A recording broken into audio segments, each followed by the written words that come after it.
Hello, and welcome to episode 68 of my playthrough of Mass Effect Legendary Edition, where I will not be using Charm or Intimidate dialogue options, and will not be using Paragon or Renegade interrupts. I'm gonna read through the war assets, which I guess there aren't that many this time. That's good. Eden Prime support. Eden Prime is an agrarian world producing millions of tons of food that is sold to less arable planets. The Alliance has set up supply lines from this colony to funnel excess provisions to its troops. Updated. A few researchers who studied Prothean technology on Eden Prime avoided capture by Cerberus. They forwarded copies of their work to the Alliance, hoping it can help build the Prothean device found on Mars. Updated. Although its military defenses were seriously damaged by the Cerberus invasion, Eden Prime's remaining government has loaned the Alliance several Athabasca-class supply freighters. Eden Prime's colonists drove Cerberus away from their system entirely. With its shipping lanes secure, the colony is sending out as many supplies and equipment as it can spare. Alright. Codex.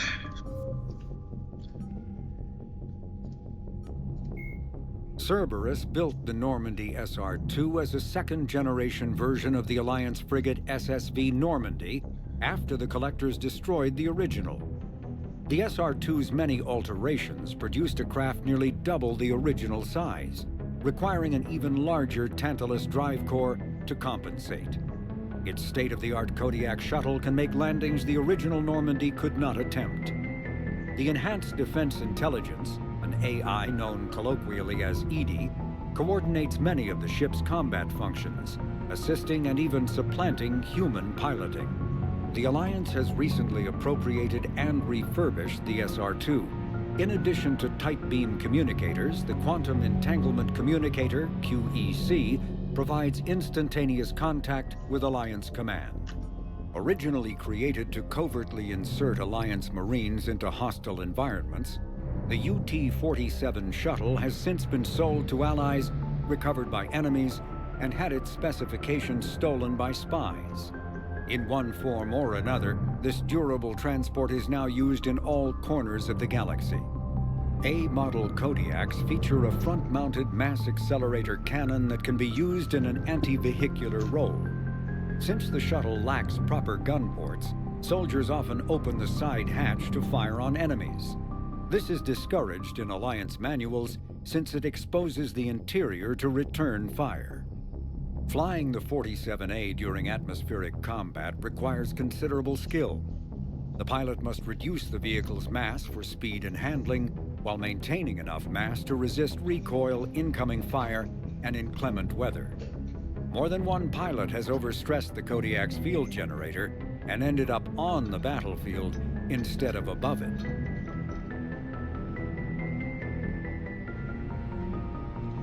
Asari-made Solaris armor can resist even the tremendous heat and kinetic energy of starship weapons. The armor is nearly unsurpassed in strength because its central material, carbon nanotube sheets woven with diamond chemical vapor deposition, are crushed by Mass Effect fields into super-dense layers, able to withstand extreme temperatures. That process also compensates for the diamond's brittleness. Diamond armor itself has two limiting disadvantages. First, while nanotubes and CVD diamond construction have become cheaper in recent years, it remains prohibitively expensive to coat starships or aircraft larger than fighters in Solaris material. Second, the armor must be attached to the ship's superstructure, so shock waves from massive firepower can still destroy the metals beneath the armor itself. A popular misconception holds that the diamond composition of Solaris armor gives it a sparkle. In fact, atmospheric nitrogen impurities during the super-hot forging process give the armor a metallic gray or yellow sheen. Cyclonic barrier technology, CBT, attempts to solve the higher-end limitations of traditional kinetic barriers.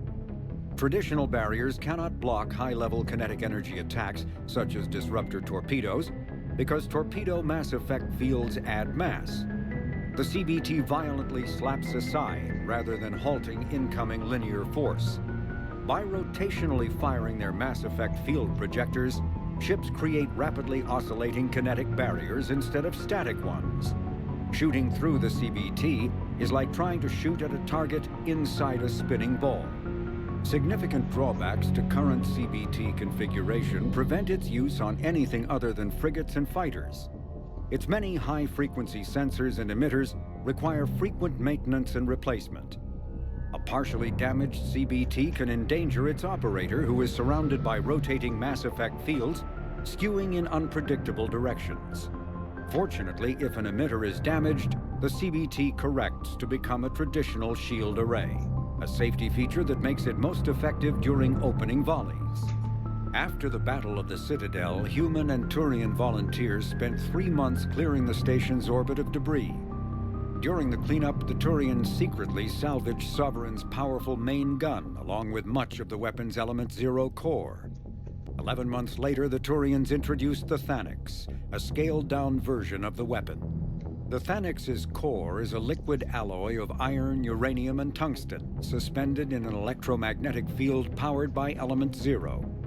The molten metal, accelerated to a significant fraction of the speed of light, solidifies into a projectile as it is fired, hitting targets with enough force to pierce any known shield or armor.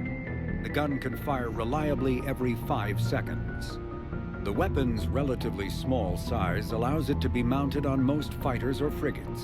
It is now widely used by the Alliance military and is the primary weapon on the refurbished Normandy SR-2.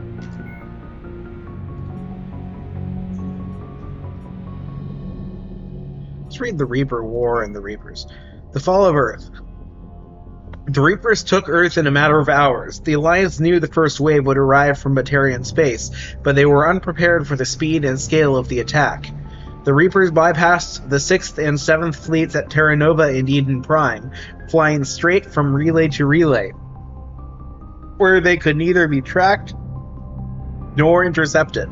The tactic was unexpected, since the navies of organic species would never risk coming out of FTL within combat range or leaving enemies at their backs to threaten supply lines. At Arcturus Station, more than a dozen Reaper capital ships engaged the Alliance's 2nd, 3rd, and 5th fleets. This was mere screening for the main force. Dozens more capital ships continued through the Charon relay, where the 1st fleet had been lying in wait, but was soon destroyed. The 4th fleet near Earth had a few minutes of advance warning. It stood no better chance. After destroying Earth's comm buoys, smaller Reaper destroyers wiped out all GPS and communication satellites in Earth's orbit and cut the undersea fiber optic cables that linked the continents. Earth's resistance now relies on outdated radio towers and a few quantum entanglement communicators whose matched pairs happen to be on other continents or outside the Sol system. Communication is so limited that the fate of entire nations remains unknown. The capital ships bombard defense installations in industrial centers, annihilating entire cities with populations in the low millions, including Adelaide, Hamburg, Al-Jubail, and Fort Worth. Meanwhile, Reaper destroyers descended into the atmosphere to melt roads and capture population centers with minimal loss of life. This is not an example of the Reapers being merciful. More likely, they are hurting their prey to make the coming harvest that much easier.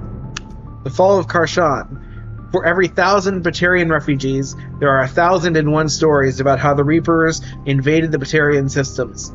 A few elements are common to almost every version, however. The Reapers arrived first in the Vular system and immediately destroyed its communications network. The Hegemony's Department of Information Control blamed the loss of signal on space weather, but scrambled ships to the system nonetheless. Within a day, Reaper capital ships appeared in the Harsa system and descended on the Batarian homeworld Karshan. For all the rhetoric about the Hegemony's military prowess, their response to the Reapers was uncoordinated. Moments after the information minister took to the extranet and announced that unknown ships were destroying all space traffic near Karshan, the defense minister declared there was no reason to panic. The planet's comm buoys were destroyed next, creating an ominous silence that has persisted ever since. Fearing they were next, Batarian colonies across Hegemony space began evacuations. So many refugees poured into the human-occupied Exodus cluster that Systems Alliance officials at first thought the Batarians were invading. More systems have gone dark as their comm buoys were destroyed, and millions more Batarians trapped on their planets sit waiting for the Reapers. The Reapers.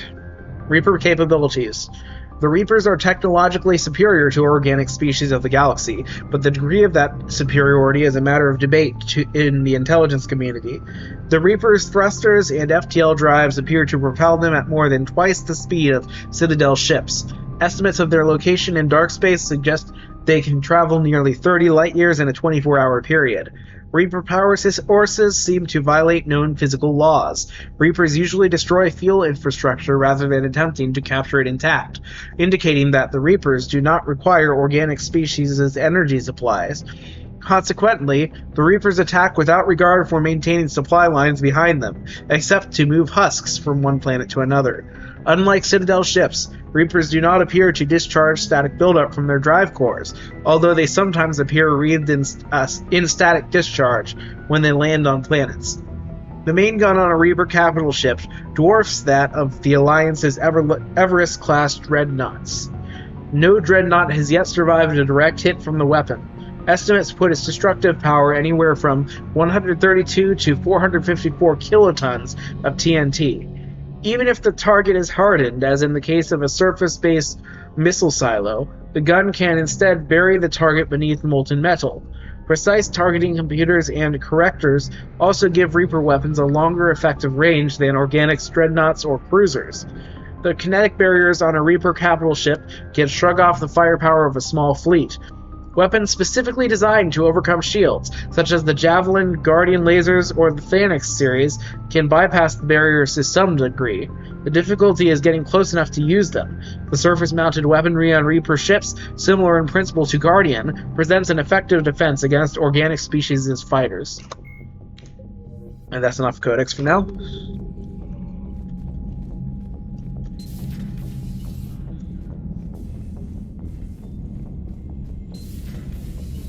Commander. Those poor colonists on Eden Prime. First the Geth attack, now Cerberus. For what it's worth, our new crew member doesn't need a translator himself, but he shared a Prothean language tutorial program. It was apparently designed for servant races being inducted into the Empire. Charming cultural clue. Commander?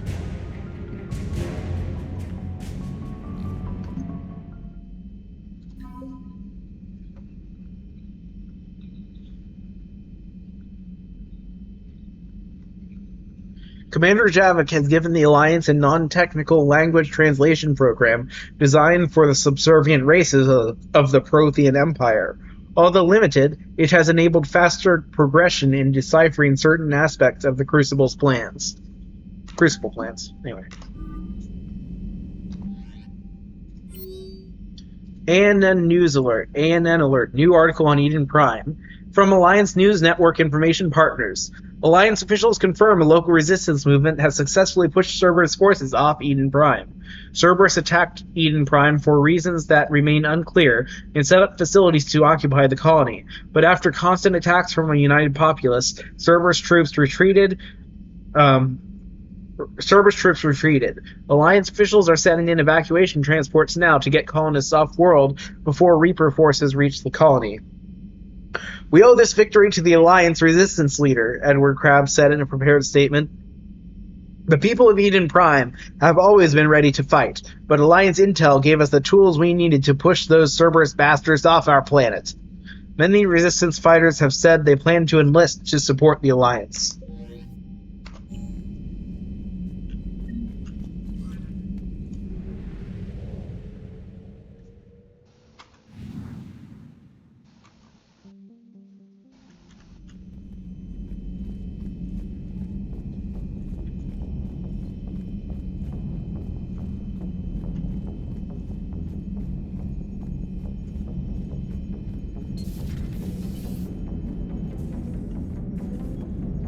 So a Prothean, a real live Prothean. Has Liara stopped bouncing yet?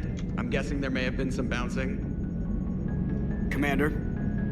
Yes, Shepard. That's all for now. Logging you out, Shepard.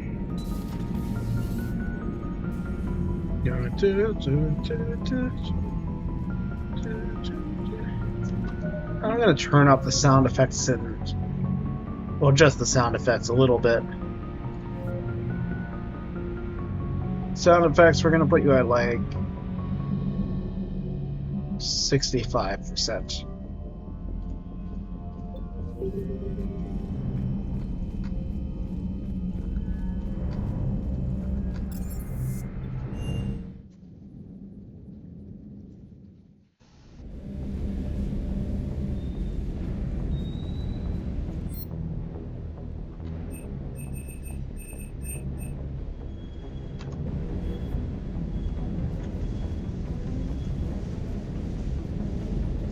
Shuttle's primed for the next drop. Shuttle's primed for the next drop. I still can't believe it. A real live Prothean. Doc must be over the moon. You could say that. I hear the guy's not all there. Exactly. Damn. I can't imagine. Brought forward 50,000 years. Last of your kind. That's bound to screw with your mind. Yeah. Well, here's hoping he can help us with the Reapers. I'll bet the elusive man's boiling in his brandy right about now. Took that Prothean right out from under him. Hey.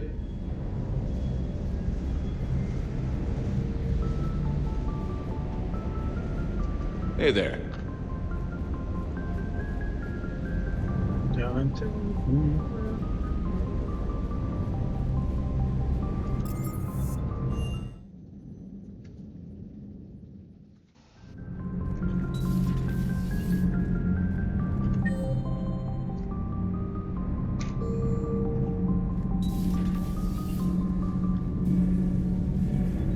Commander.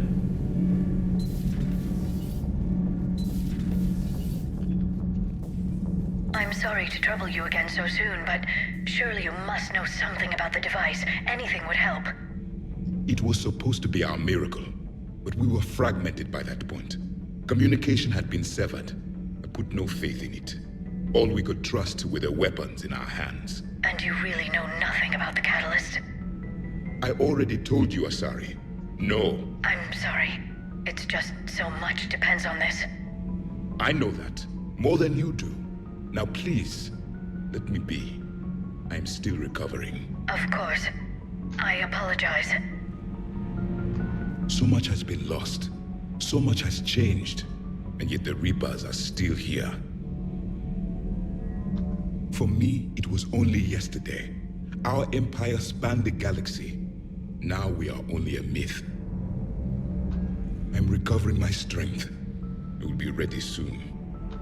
I require more time for the stasis to wear off. I require more time for the stasis to wear off.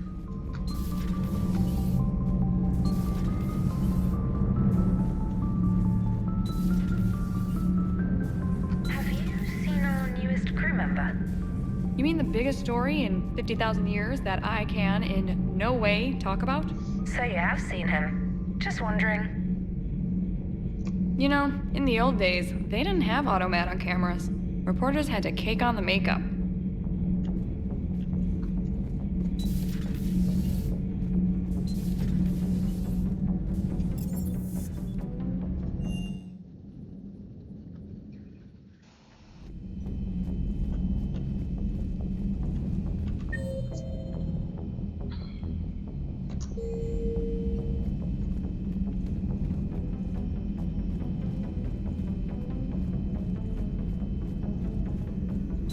There is new information on the private messages terminal.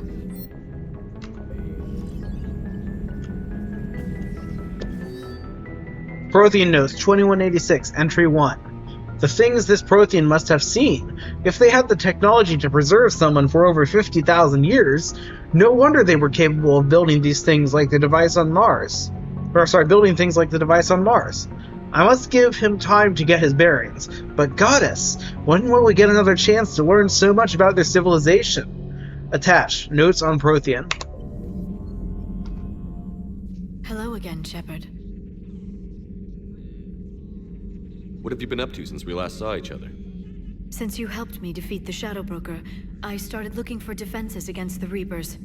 The Protheans were the only ones with substantial information on them. The older civilizations barely had records. I knew the elusive man was hunting for the same thing when our agents began crossing paths. Like on Mars? I thought I'd covered my tracks, but he had surveillance there all along. What's been happening with you as the broker, Liara? It's been exciting. The old broker's ship? Impressive, but it was never meant to be space-worthy. Which meant the elusive man eventually tracked me down on Hagalaz. What happened? I knew he was coming. Farron and I loaded as much of the ship's specialized hardware onto a shuttle as we could. We got away from Cerberus' ships after arranging an appropriate distraction. What kind of distraction? Sending the broker's ship exploding into a Cerberus cruiser. I don't think the elusive man expected me to give up my resources in such a spectacular fashion. Can you still operate as the broker without the ship? Well, I couldn't let the elusive man have it. I saved what was crucial. My network of agents is intact, although the Reapers have taken a toll on their numbers. It's taking a while to re-establish contact. So where is Farron if you two escaped? He convinced me he was recovered enough to work, and I do need more agents. Agent Farron didn't report any injuries during his last call to you, Doctor. True. Given what he survived, I should probably worry less. You brought your little helper with you? Its name is Glyph. It helped sort through all the data that led me to the archive on Mars. It was a pleasure to be of assistance, Doctor. Glyph's interfaced with the data feeds. Its analytical software should come in handy. How much do you know about this Prothean artifact? Very little. We're fortunate enough data survived to piece together the blueprints. Decoding them will require as many specialists as we can find. It's that high-tech? I'd have killed for a glimpse of it during graduate school. We'll talk later, Liara. Of course.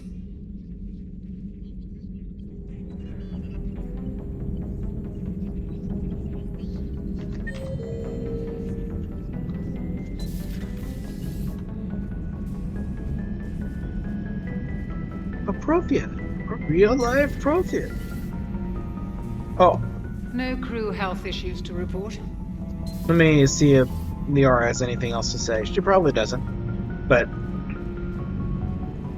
well, she probably has something else to say. A Prothean. A living, breathing Prothean right below me. He's not what I expected. Me neither. He was a little cold when I tried to talk. I understand the shock of waking up again. His species gone. But a Prothean, Shepard. There's so much he could tell us. Please, if he starts opening up, tell me. Hello again.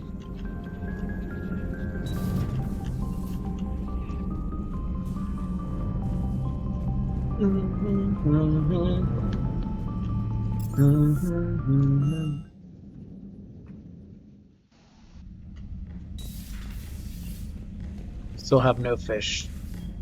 Hello, hamster.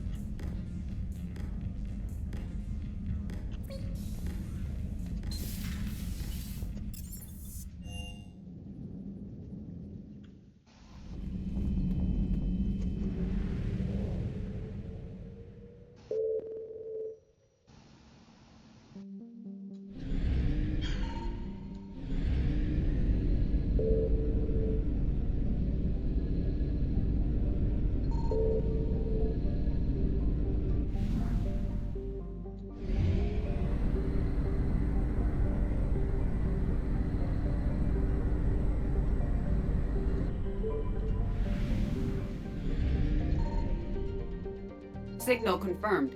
There we go.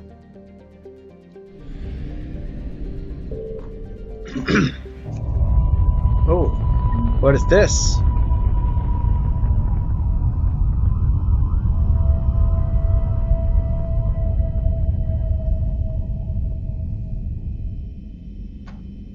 Asteroid X-57 was brought into geosynchronous orbit over Terra Nova in 2183, initially to be mined out and then used as an orbital station. The operation to move the asteroid was attacked by Batarian terrorists, who attempted to crash the asteroid into the colony. Commander Shepard's actions ensured the planet was saved, although the threat of future Batarian attacks caused a sharp decline in the population, resulting in the construction of the facility being suspended indefinitely.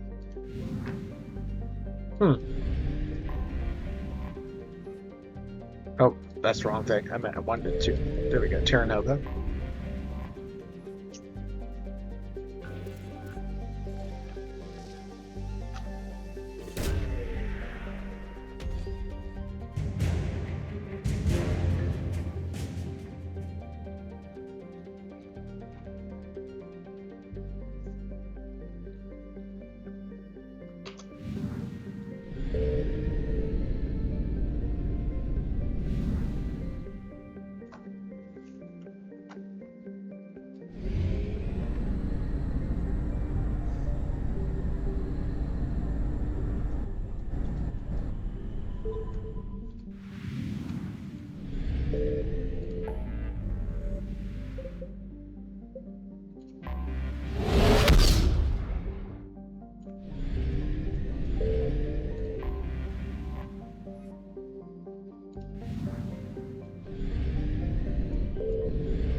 I found something.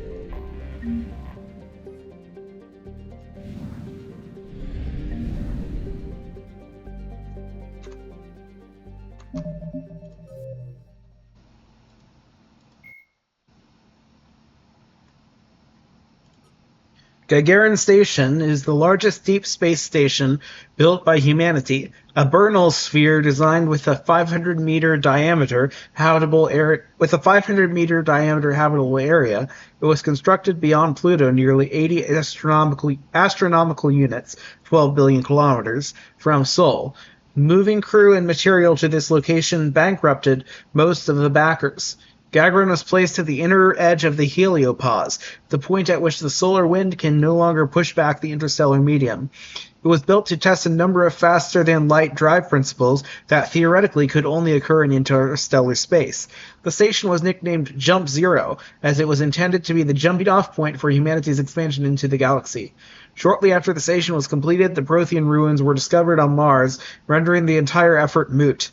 After struggling to make a profit for a decade, Gagarin was sold to the Systems Alliance in 2159 for a fraction of its construction costs. The Alliance refurbished it as a research and training center for the recently discovered biotic phenomenon.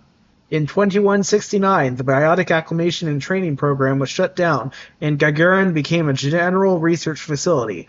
Its remote location and intentional isolation from the extranet makes it popular for dangerous research, particularly in the field of artificial intelligence. Humanity's first stable AI, the Alliance-sponsored ELIZA, achieved sapience at Gagarin in 2172. Today, Gagarin Station has a permanent population of approximately 9,000. A plan has been proposed to move it to the gravitationally stable barrier center point between Pluto and the Charon Relay, allowing it to serve as a gateway facility between the Sol and Arcturus systems. The high cost of safely moving its mass has delayed this indefinitely.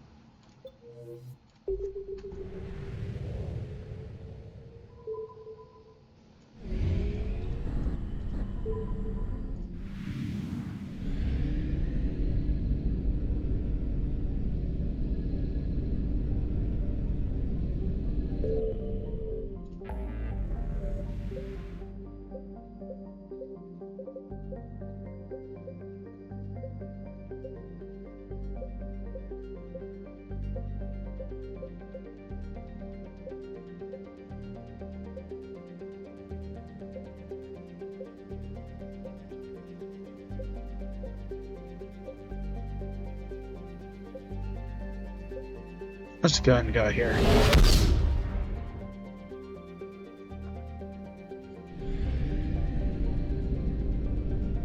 Signal confirmed.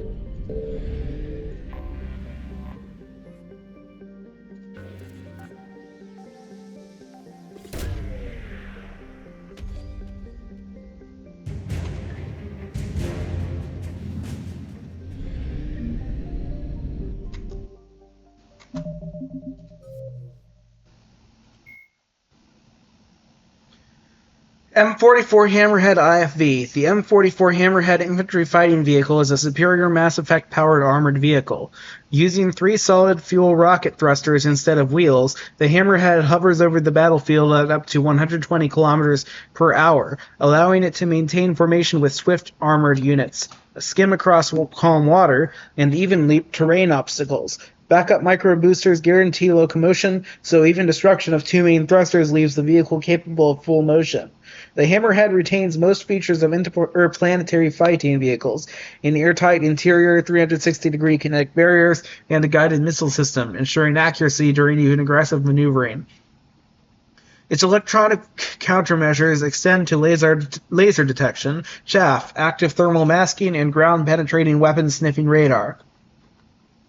The Hammerhead's navigation control emulates that of tanks, so tank drivers can operate Hammerheads without additional training. Factory-issue Hammerheads therefore have no altimeter or similar sensors and are best used at the standard cruising altitude, 2 meters off the ground. Alright, so what was I looking for here? Weapons, Javelin. There we go. The Javelin is an experimental close assault weapon fitted on a handful of newer Alliance warships. It consists of a rack of 2 or more disposable disruptor torpedo tubes bolted or magnetically slung onto the exterior of a ship's armored hull. Fired on converging trajectories, the torpedoes detonate in a precisely timed sequence that allows the warhead's dark energy to resonate and thereby magnify the resulting space-time warp effects.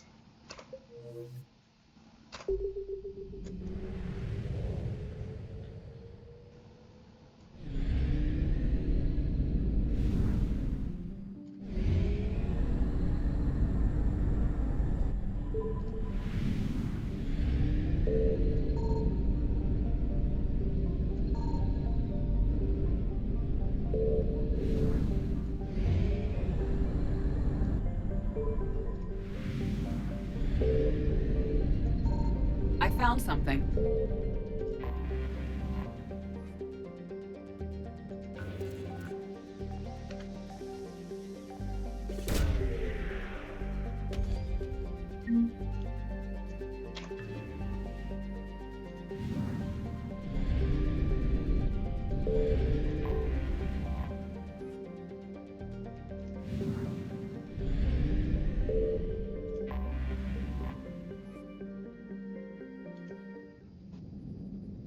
I forgot to read the planet description. But I might do it when I get out of here.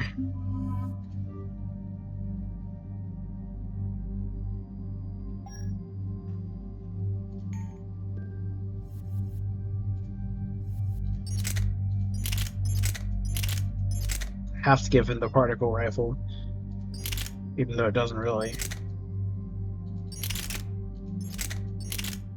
make sense. You can give him this.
Commander, I've got a hail from Admiral Hackett. Put him through, Lieutenant. Shepard, we've uncovered a secret Cerberus lab, function unknown. We sent in a recon team, but they were forced to pull out before they got very far. Any other intel? We think they're using the facility to warehouse and study Reaper tech. We've been wondering how Cerberus is connected to the Reapers, and this might give us some answers. We're on it. Find out what Cerberus is doing and get me any Reaper tech samples you can, Commander. Hack it out.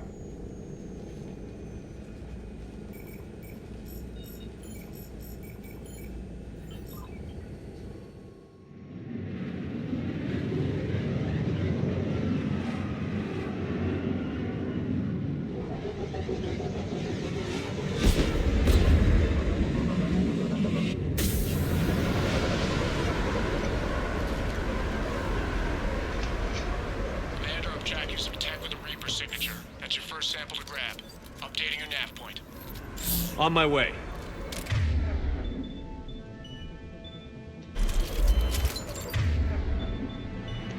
Understood.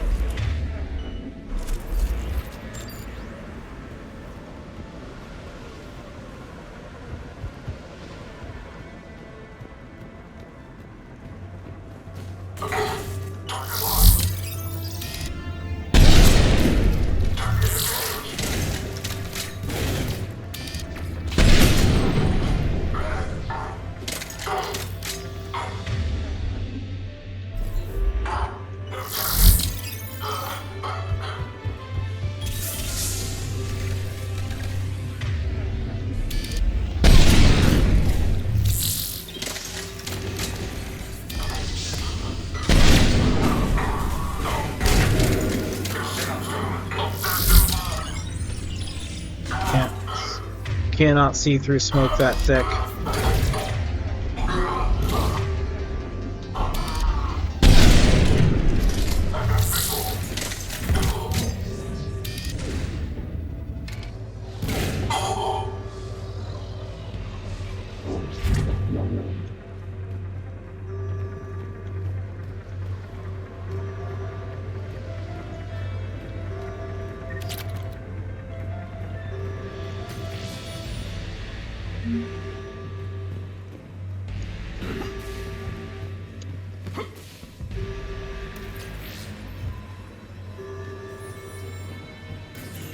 It appears to be Reaper tech, but the signature is new to me. Got the sample. Roger that. Meet you at the landing pad.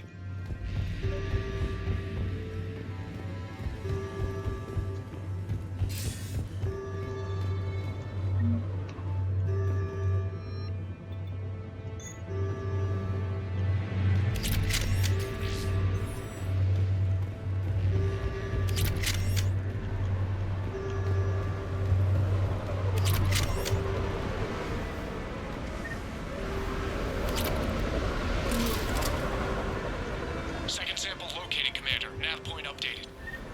Good work.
Oh, there we go. That's what I'm looking for. Personnel file T13945. Gardner, Rupert. Former member Lazarus Cell. Normandy SR2, Mess Sergeant. Recruited 2184. Former ESA rig worker. Family killed during Batarian slaver raid in Verge 2183. Member of Terra Firma political party. Operative Gardner returned after adhering to the recall made to all remaining Cerberus personnel on board the Normandy SR2. He arrived with an inert Prothean sphere previously recovered from Koplos during Project Firewalker.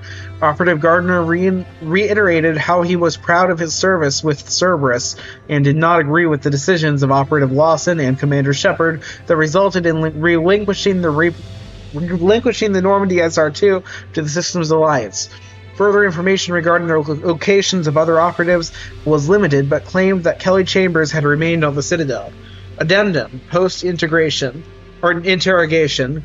Mr. Gardner has been integrated. This file is now closed. Damn it. An undignified death. We can expect no better from these enemies. It's one more thing that Cerberus will answer for. Will only lead to metagel advances for Hanar.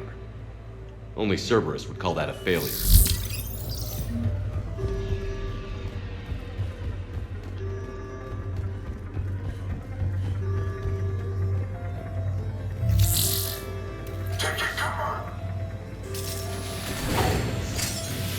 There is no doubt.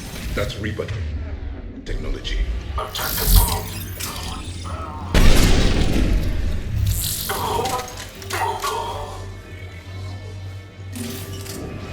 Cortez, second sample secure. Heading back to you now. Negative, Commander. Pad got hot. Have to far down. Got 3 birds on my 6. Taking fire. Scratch that. Make it 4. We'll rendezvous when I can. Out. We just need to hold out until Cortez can pick us up. It's a chance to kill more Cerberus. Stay tight. This could get rough.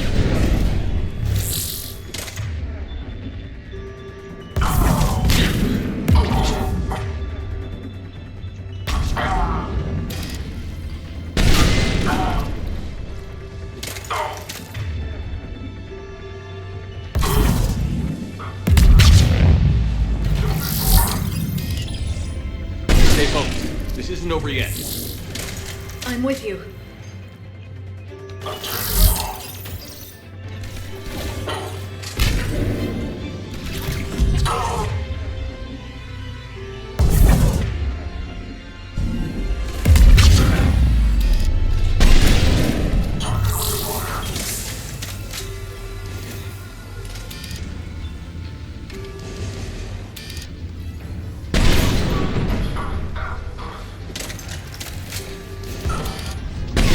Cortez, do you copy? What's your status?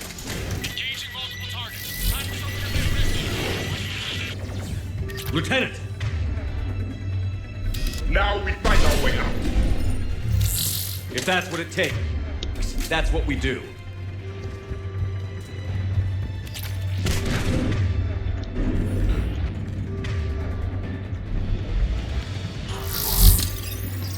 Where are they?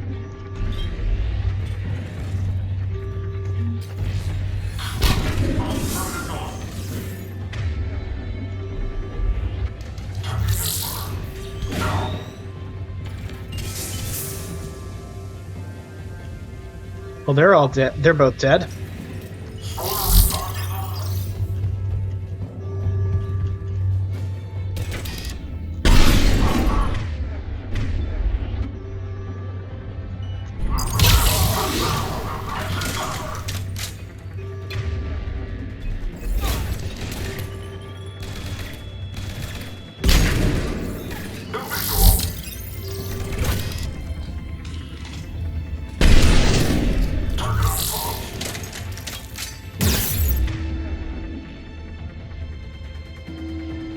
Where did that come from?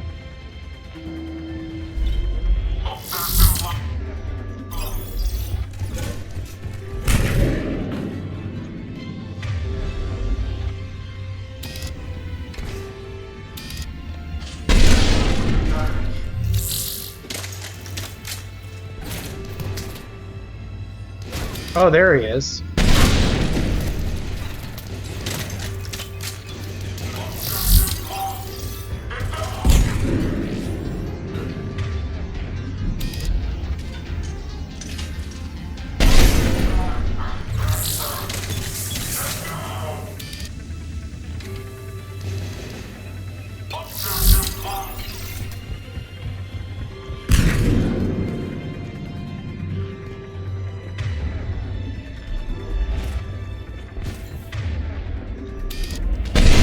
No, I missed.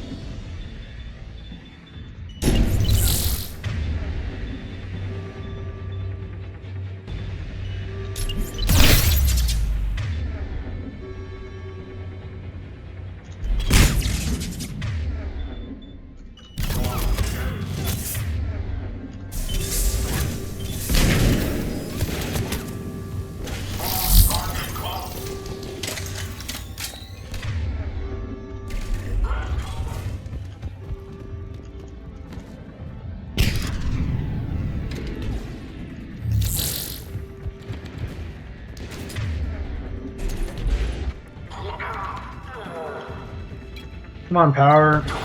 Why are my powers being slow to recharge when they weren't like this before? Is it because I'm carrying the sample thing? He is likely dead. He'll make it. Just keep this landing pad clear.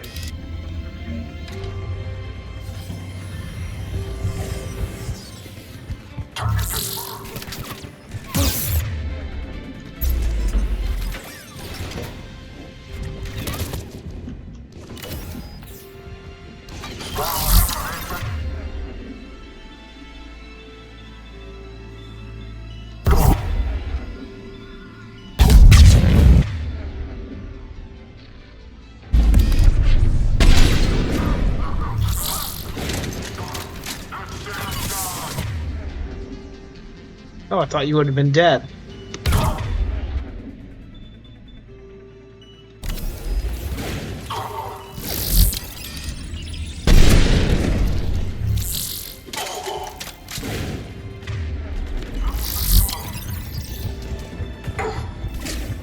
Hey, what?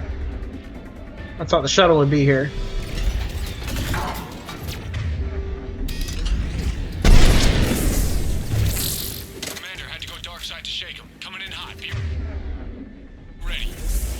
We're ready for extraction as soon as you can get here.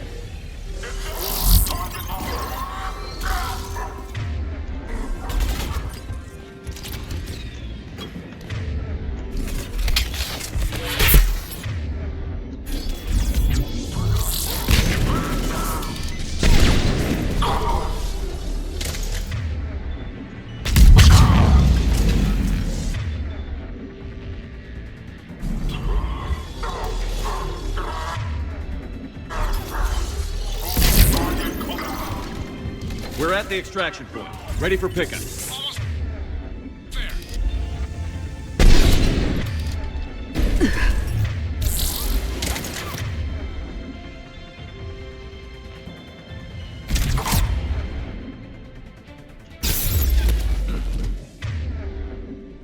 Oh, I'm dead.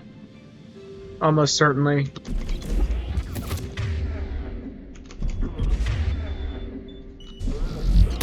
Yep, I'm dead.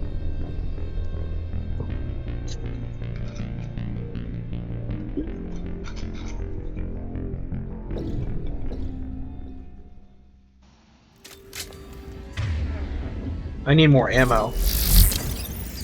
We're ready for extraction as soon as you can get here.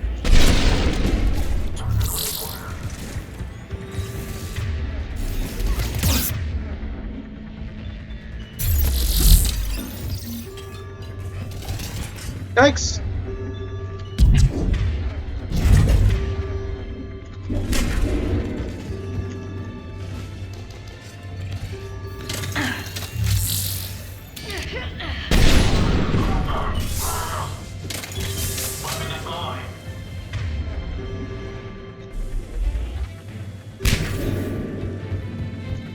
Ammo?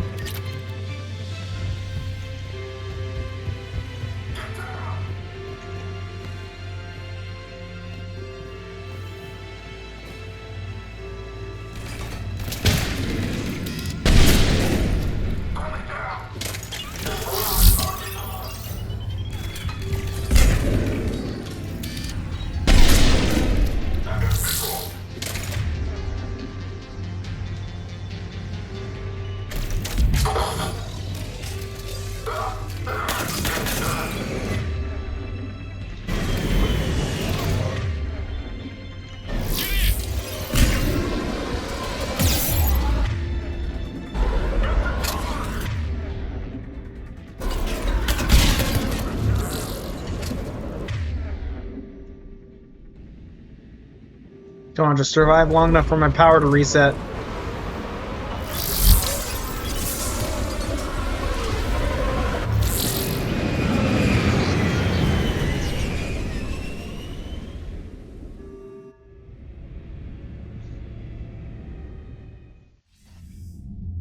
Commander, we've got our best engineers looking at the Reaper tech you secured from that lab. What was Cerberus doing with it? We don't know yet, but whatever Cerberus is up to, it can't be good. Even if we can't determine its purpose, we've disrupted their experiments. I doubt they'll just close up shop. Agreed. We'll keep sending strikes against the facility. Good work, Commander.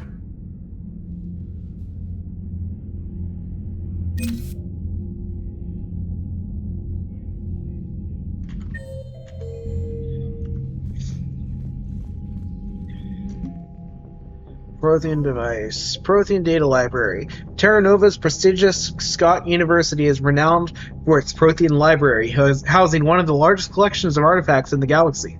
The most recent additions are the Prothean data disks from Eden Prime, discovered in 2183, shortly before the Prothean beacon.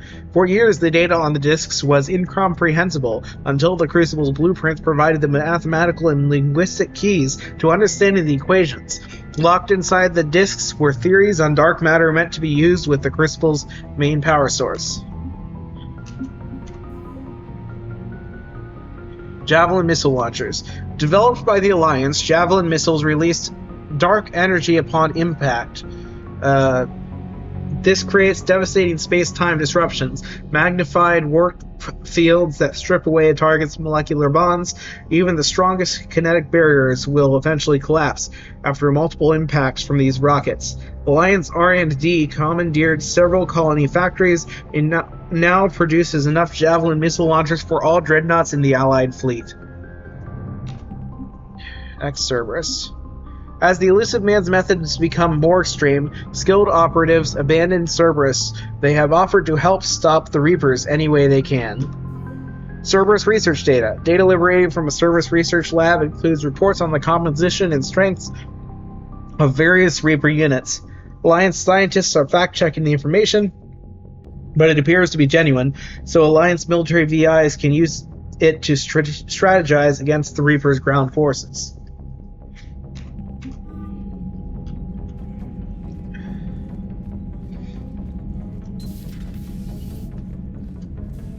You see the feeds from Halvin? It's brutal. I'm amazed the Turians are holding it. The birds don't quit when things get ugly. I'll give them that. Commander, you may want to check in on shuttle pilot Cortez down in the armory. Yay. Commander? Alliance Command, Phoenix Project. Commander, the data you recovered from the Cerberus lab on Sanctum, combined with intel from a Turian raid on another facility, allowed us to locate another significant Cerberus project, codenamed Phoenix. We believed that the Cerberus presence at the outpost on Trident had been eliminated, but we were clearly mistaken. Admiral Hackett has ordered N7 brigades to advance and capture the facility. We would like you to escort Miss Allers to the facility near the Hades Nexus immediately after the attack. With the modifications such as you witnessed on Mars, we think an exclusive and widespread publicity campaign should hinder Cerberus's recruitment and might begin to spread dissension in their ranks. Major Rickard Gaskin, Commander, Task Force Hercules.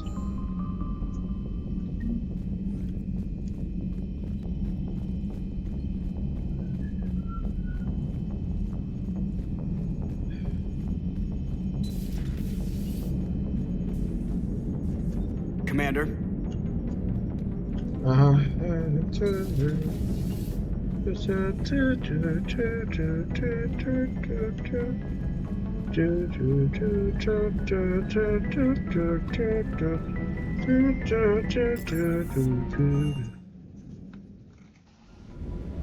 Don't you dare. I love you. But I know you. Don't make me an anchor. Promise me, Steve. No, don't. Commander. Sorry. Didn't see you there. This is a recording from Ferris Fields. Months ago.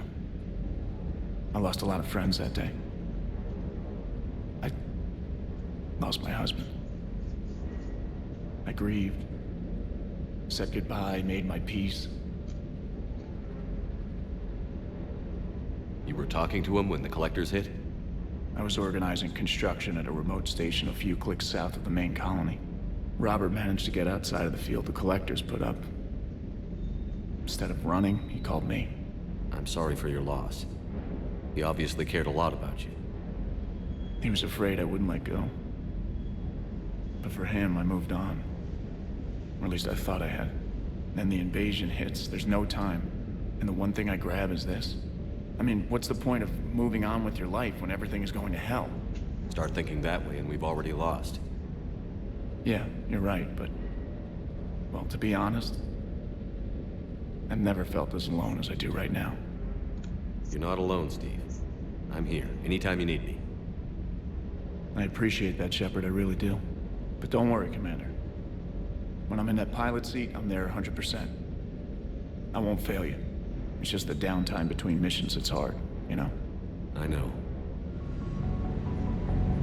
I hope I didn't leave you hanging too long on that last Cerberus raid. I'm just glad we made it out in one piece. It's been a while since I've seen a dogfight like that. Really missed my trident. ACM isn't really the Kodiak strong suit. Sir.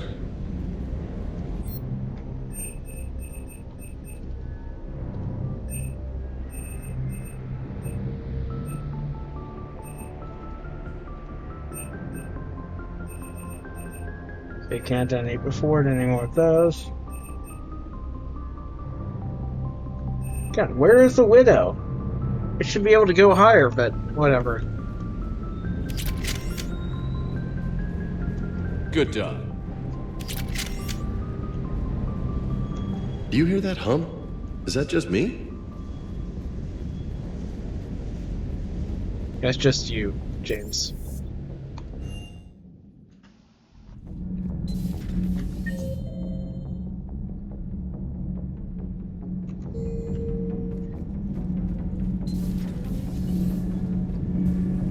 Commander.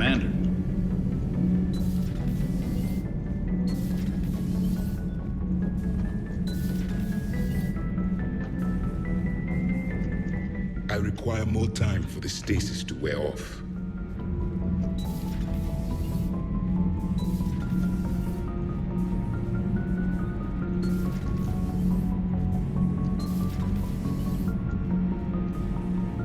Cerberus stealthily strikes Star System shield.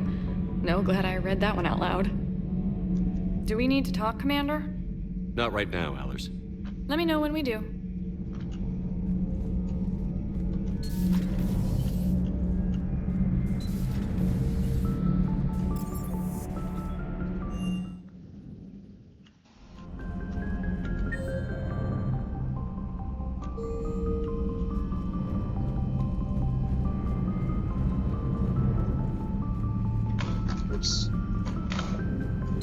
A new notification is available on the private messages terminal.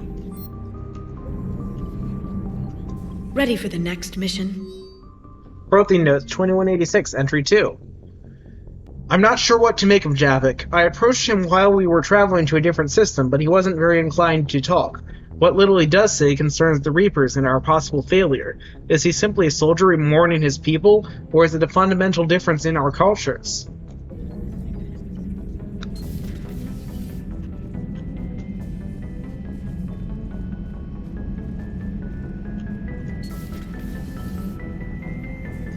Commander.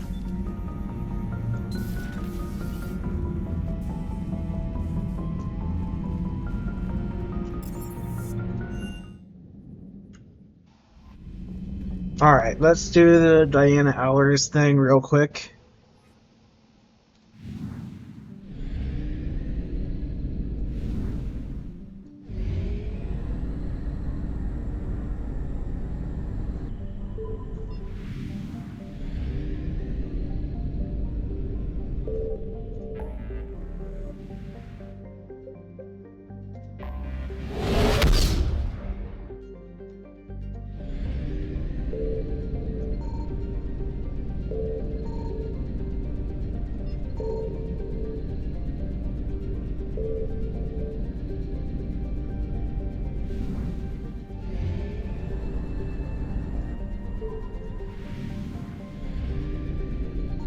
Signal confirmed.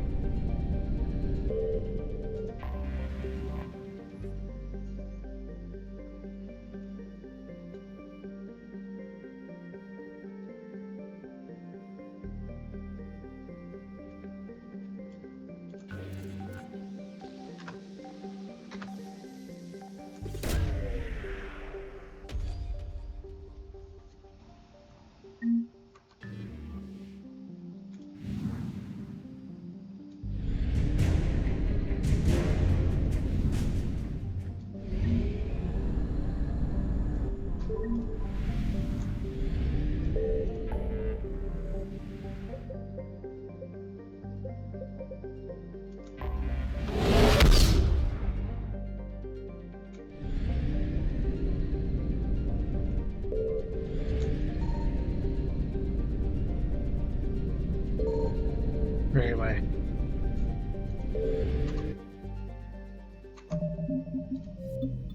That's gonna do it. Well, before I do that,